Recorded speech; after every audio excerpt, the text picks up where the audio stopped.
ഞാനിന്ന് പറയാൻ പോകുന്നത് വിശുദ്ധ പത്രോസ്ലിയെ കുറിച്ചാണ്. എനിക്ക് ഏറ്റവും കൂടുതൽ ഇഷ്ടപ്പെട്ട ഒരു വിശുദ്ധനും കൂടിയാണ് വിശുദ്ധ പത്രോസ്ലീഹ. യേശുവിനെ തള്ളിപ്പറയുകയും അതിനെക്കുറിച്ച് പശ്ചാത്തപിക്കുകയും ചെയ്ത വിശുദ്ധനാണ് വിശുദ്ധ പത്രോസ്ലീഹ. യേശുവിനെ ഒറ്റിക്കൊടുത്ത യൂദാസ് കറിയോത്ത ചെയ്തത് പോയി തൂങ്ങി മരിക്കുകയായിരുന്നു.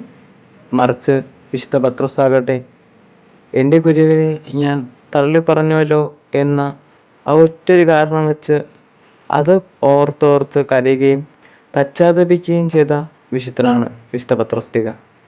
ഈ വിശുദ്ധൻ നമ്മുടെ ലൈഫിൽ പറഞ്ഞു തരുന്ന ഒരു കാര്യമുണ്ട്. നീ പാപത്തിൽ വീണു പോയാലും നീ നിന്റെ പിതാവായ ദൈവത്തിൻ്റെ അടുത്ത് പശ്ചാത്തപിക്കുക. അവിടെ നിന്ന് നിനക്ക് പാപമോചനം തരുമെന്ന ഒരു ഇമ്പോർട്ടൻ്റ് ആയിട്ടുള്ള ഒരു കാര്യമാണ് വിശുദ്ധ പത്രോസ്ലീഹ നമുക്ക് പഠിപ്പിച്ചിരുന്നു.